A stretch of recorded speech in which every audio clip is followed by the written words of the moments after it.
You know it as Nutrasweet. It's in just about everything. Soft drinks, iced tea, hot chocolate, tabletop sweeteners, chewing gum, cereal, pudding, ice cream, cookies, even breath mints and children's vitamins. Odds are, aspartame is part of your diet. But should it be? It should be withdrawn from the market. Look at this, a summary of nearly 10,000 complaints filed with the Food and Drug Administration since 1980 by people just like Edith Johnson. I was horrified, I was panic-stricken, I was perspiring, I was scared to death on that night. Edith says she'll never forget it. Within a matter of moments, I went completely blind. I could not see anything. Edith was drinking a cup of low-calorie hot chocolate that night. Aspartame made it sweet.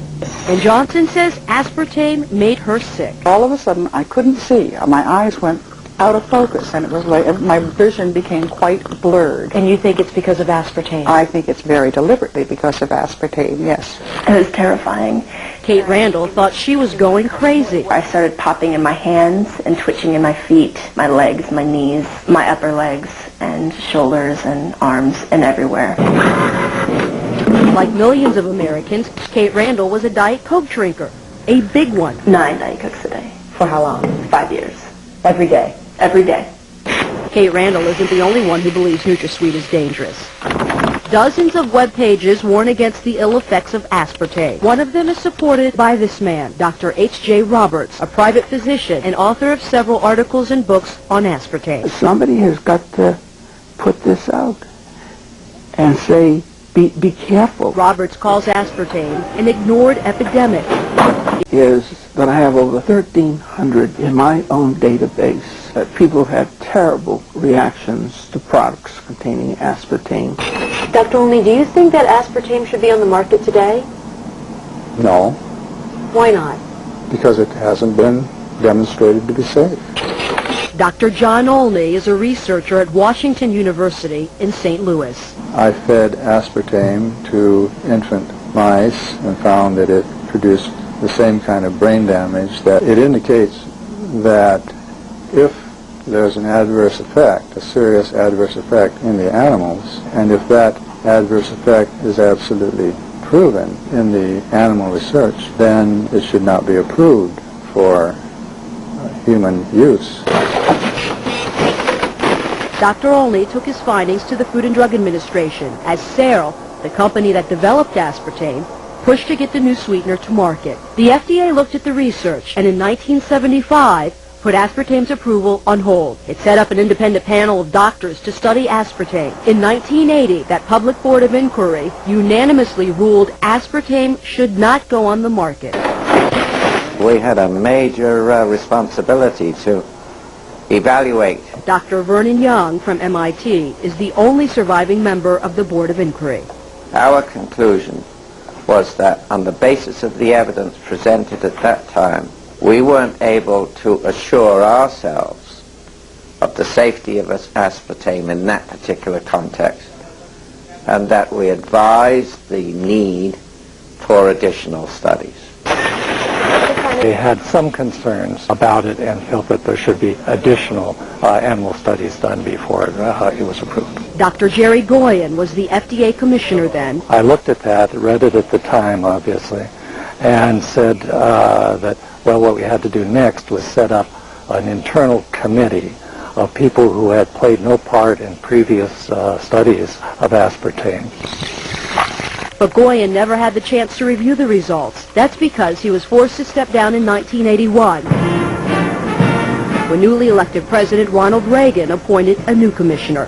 That commissioner quickly approved the use of aspartame for dry foods like cookies and pudding mix. Just 2 years later, he okayed it for carbonated drinks. We tracked down that FDA commissioner, Dr. Arthur Hall Hayes. Hi, Dr. Hayes. Yes. My name's Aline Sirgani with Fox 5 in Washington. Yes. Can we ask you a few questions about aspartame? FDA has all the information you need. Yes, but sir, you were the FDA commissioner when aspartame was approved, and so we'd like to ask you a few questions. No, I really have no comments. All the information is available to Food and Drug Administration. Sir, don't you think it's your responsibility as the FDA commissioner when aspartame was approved to answer some of our questions? Not now. I'm no longer commissioner of the FDA. Do you think the public was No, ever I put at really- risk? Sir, was the public ever put at risk? Sir, do you think he put the public at risk, sir? Yes, I do. Senator Howard Metzenbaum has his own concerns. I can say that I was dissatisfied with the manner in which aspartame was approved. So Senator Metzenbaum requested a review of the FDA's approval process. I have a kind of recollection of it that sort of left a bad taste in my mouth. And it wasn't from aspartame. To understand the senator's concerns, you have to realize what this little blue packet is really worth. Searle sells millions of dollars of aspartame each year. It's used in nearly 6,000 products, including Diet Coke.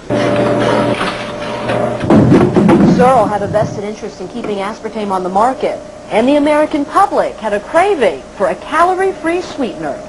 It was a big public issue. It was a matter of considerable publicity and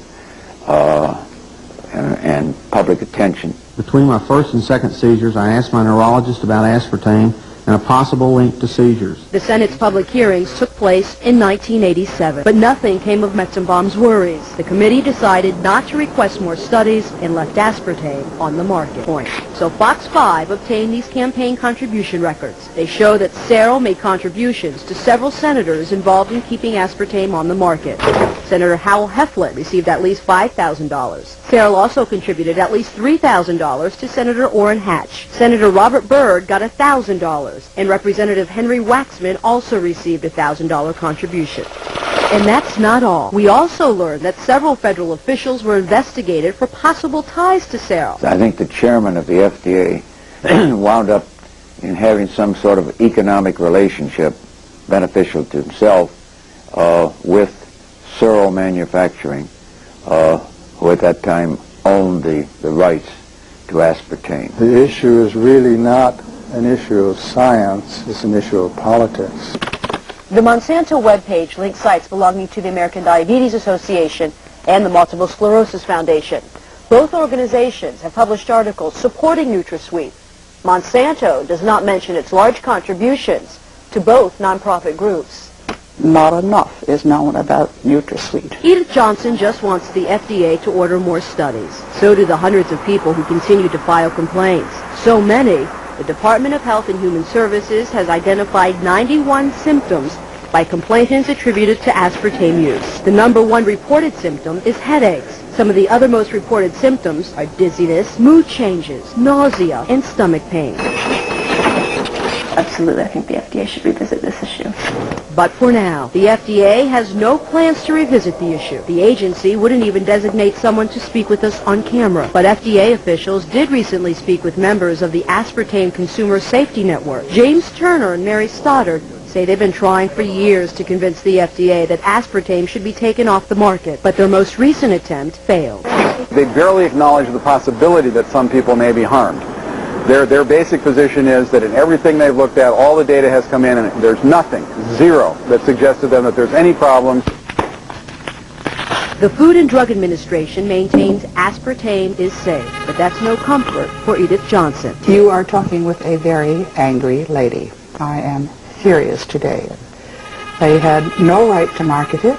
My message to people is drink water. You don't need aspartame in your life. It's everywhere. Try walking down one aisle in the grocery store without finding aspartame in something. Is it safe? Should it have ever been approved? That all depends on who you ask. I feel very, very, very convinced that the data are quite clear that Nutrasweet is a very safe ingredient in our food supply. What would you like to tell people about aspartame?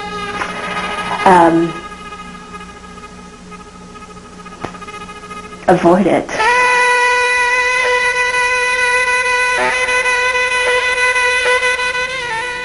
FDA representatives would not speak to us on camera, but they did send us this statement.